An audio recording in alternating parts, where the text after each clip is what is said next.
Kirim Belum. capek ngos-ngosan. Wah. Kita mau naik bukit, guys. Semangat.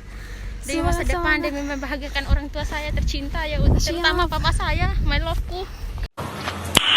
Nice.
Yang udah kepilah jadi kompos.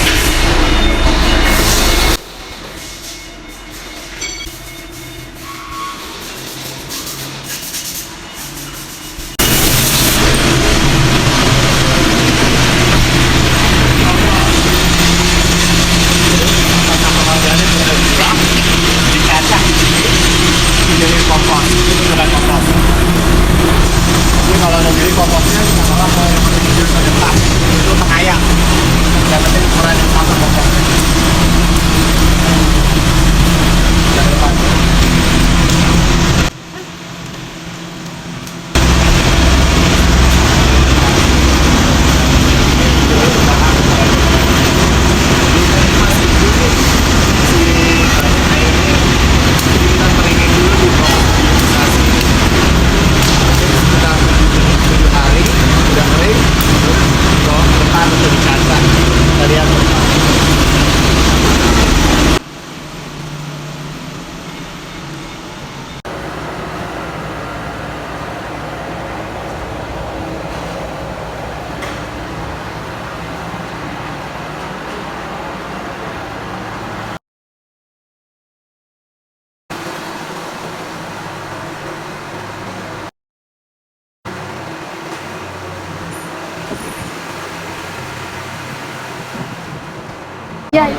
Perkenalkan, nama saya Joakim, staf dari tempat pengurusan akhir sampah regional ITB. Jadi saya akan bertanya kalian, ada berapa jarak lokasi TPA ke kota berapa kilometer, jarak lagi ke TPA ke pemukiman kurang lebih berapa?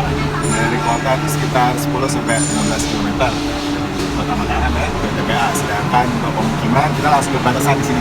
Kalau pemukiman kita langsung berbatasan. Kira-kira luas lahan dari TPA ini kurang lebih berapa? Luas lahannya itu sekitar 13 hektar. Untuk landfill lama itu 5,2 hektar, sedangkan untuk landfill baru itu sekitar 1,2 hektar. Apakah pelayanan dari TPA ini sudah menyebar di seluruh wilayah atau wilayah terdekat saja?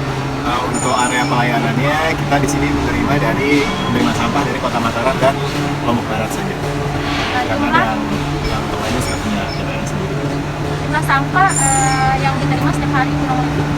Setiap hari kurang lebih sekitar 320 ton per hari. Kira-kira jumlah armada sampah yang ada di TPA ini? Nah, kalau jumlah armada, sebenarnya kita nggak ngambil sampah dari mereka, tapi kita bisa menerima sampah gitu ya. Nah, jadi sebenarnya untuk armada sampah kita nggak punya, tapi di sini kita punya beberapa prasarana dan sarana seperti dump truck, amrol, forklift, dozer, sama eskavator. Nah itu yang kita gunakan untuk operasional di sini. Jadi bukan buat ngambil sampah di luar. Kurang lebih berapa persen itu Pak memasukkan sampah organik dan sampah anorganik? Kalau sampah organik termasuk sampah-sampah taman mungkin sekitar 55% itu organik. Sisanya itu anorganik seperti kaca, plastik, tas, kardus, sekitar 45% diselesaikan. Jumlah peralatan dalam pengelolaan TPA kurang lebih? Kalau jumlah pastinya saya nggak tahu, tapi kalau jenis-jenisnya macam-macam. Seperti yang tadi untuk sarana-prasarana seperti mesin berat, mesin kendaraan, alat berat, kayak eskavator, dozer, amrol, dump truck, Bahkan mungkin alat-alat yang dimaksud kayak gareng gitu ya, kita ada untuk melakukan pemilahan, kita ada gareng, kita ada karang untuk motong-motong ranting. Tapi untuk jumlah pastinya saya hafal. Terus metode apa yang digunakan pada pengolahan sampah? Jadi kan TPA ini beroperasi itu tahun 1993. Itu waktu itu metode yang kita gunakan kok pendamping. Jadi pendamping itu sampah masuk, langsung kita buang landfill, udah kita biarin gitu aja. Masuk sampah, buang ke landfill. Nah, semenjak tahun 2010 kita berubah yang sebelumnya pendamping menjadi sanitary landfill. Dan itu sampai sekarang kita terapkan. Bedanya apa? Jadi kalau sanitary landfill, setiap hari sampah masuk, setiap hari kita timbun pakai tanah. Jadi sampah, tanah terus seperti itu. Apakah pengelolanya juga menjadikan sampah sebagai kompos dan berapa persen pengolahan kompos pada tempatnya? Ya, jadi kita ada juga di sini pengolahan sampah di pabrik TPST Arjaan dari Sarap ini.